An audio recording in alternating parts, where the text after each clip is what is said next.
Hello, I'm Dr. Debbie Custance, and this presentation was prepared with my colleague Matthew Bayliss on enhancing assessment and feedback. This work is released under a Creative Commons Attribution Non-Commercial Share-alike license. This license allows you to remix, tweak, and build upon this work non-commercially, as long as you credit the authors and license your new creations under the identical Creative Commons license terms. I should say straight from the outset that assessment and feedback can be devilishly difficult to get right, and in this respect everyone seems to be a critic. I need to say there's no magic bullet. What I'll be doing today is sharing insights and ideas and good practice that I've gathered through conversations with my colleagues here at Goldsmiths, University of London. How do we measure assessment and feedback quality? Well, one way we can do it is looking at it in terms of how it coincides or aligns with learning design. So how good is the alignment between your assessment and feedback to the intended learning outcomes? You might even look to see just how well it promotes further learning. But actually, in a practical sense, as we all know, it's mostly measured in terms of student satisfaction. And the most commonly cited measure of student satisfaction is the National Student Survey, with its 4 items which are specifically dedicated to assessment and feedback. But as far as the NSS is concerned, the one area that scores most lowly year upon year is assessment and feedback. So it seems that everybody struggles to get high student satisfaction in this area. We have to be a bit aware of student satisfaction scores. Research has shown that you can get higher satisfaction scores as a lecturer if you're perceived to be entertaining, attractive, somewhat young but not too young, white, male, and rather worryingly if you teach to the assessment and award high grades. There's also the issue of the teaching excellence framework. Assessment and feedback as part of the NSS feeds into the Teaching Excellence Framework, or TEF. Here are the average national TEF scores for 2018, and the first 3 categories of these are derived from the NSS. The TEF results feed into national league tables, and these league table positions can affect student recruitment. So why does assessment and feedback score poorly on these different types of surveys? Well, part of it is to do with the fact that feedback is not a one-way process. It requires proactive engagement by students. So as Nichols says, while the quality of the comments is important, the quality of the students' interaction with those comments is equally, perhaps more important. Well, it seems from all this that I'm blaming the students, but the fact is that most students don't arrive at university with the skills of self-directed learning. They don't know how to use the feedback to help to direct their learning. We, as university lecturers, need to explicitly teach them how to do this, and we often fail to do it. So there has to be transparency and dialogue around these issues. I think what we need to do in universities is to enter into a discussion, not just among ourselves, but with our students, about our educational ethos. And for most of us, that includes fostering these skills of self-directed lifelong learning. We need to make it explicit to ourselves and explicit to our students. The first step, I would say, is our own self-reflection, hence this presentation, to encourage you to start those steps as a teacher in reflecting on how your teaching can foster these types of skills. Now, one very useful tool in relation to this is the National Union of Students benchmarking tool on assessment and feedback. This gives you an idea of how the benchmark works. There are different principles, and then there are different levels at which you might find yourself in the sophistication in which you engage in these different principles. And you try and map your own practice as an individual lecturer, your departmental practice, and even your whole university practice against these different levels of performance. So there are lots and lots of these different principles. So there's one on diverse forms of assessment. There's also one on timeliness and so on. There are about 10 of these different principles that you can look through for yourselves and reflect on your own practice. Another way in which you can gain insights is by conducting student focus groups.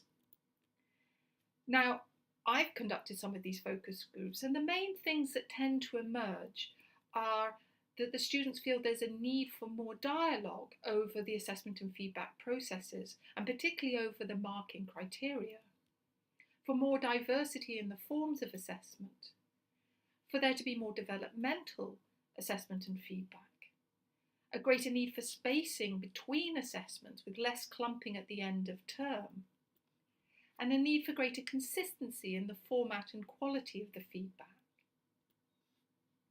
Now, it's important when you conduct these focus groups that you think carefully about how you host them.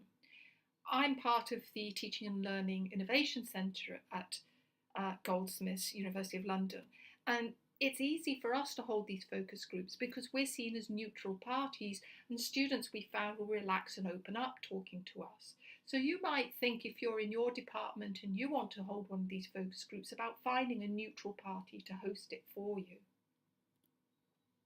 Let's go through some of these suggestions in terms and see the kind of ways in which we can approach improving our practice.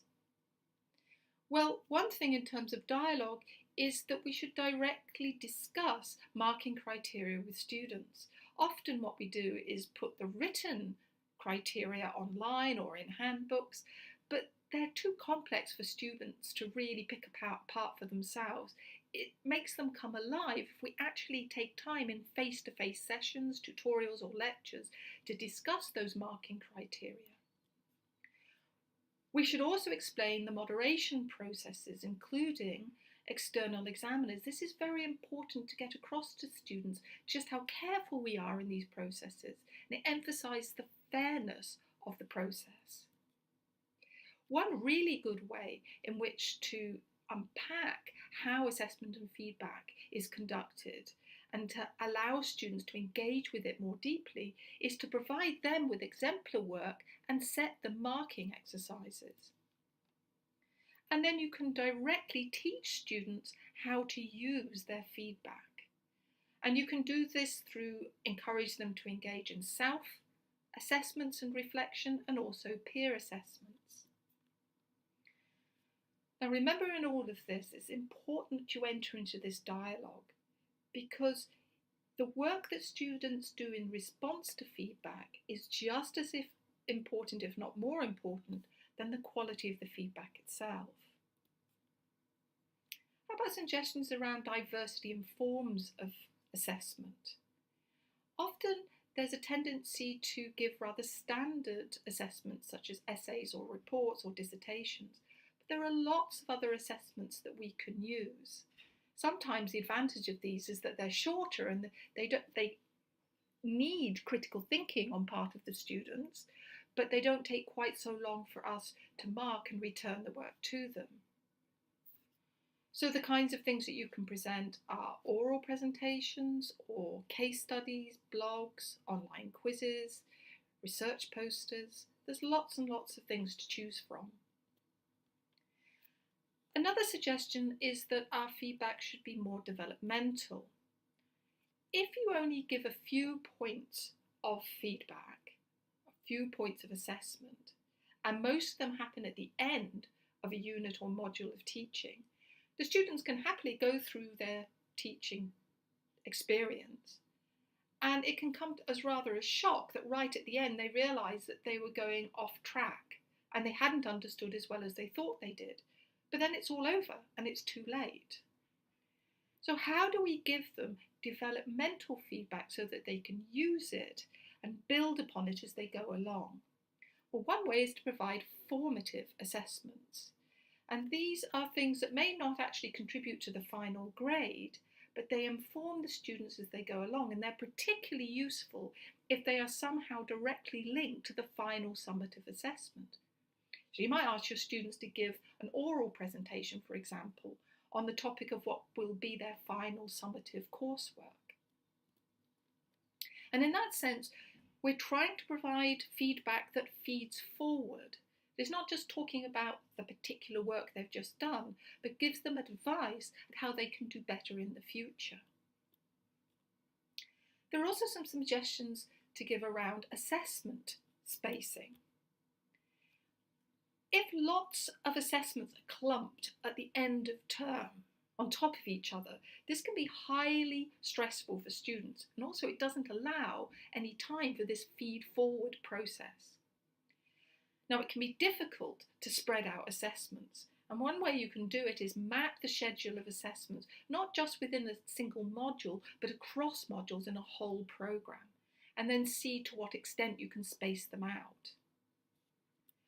One piece of advice that I would give that was derived from the focus groups is to avoid setting deadlines in the first week, particularly the first day of the subsequent term. Now, staff do this. They'll set an assessment and then ask the students to hand it back after a holiday period because they're trying to spread the assessments out.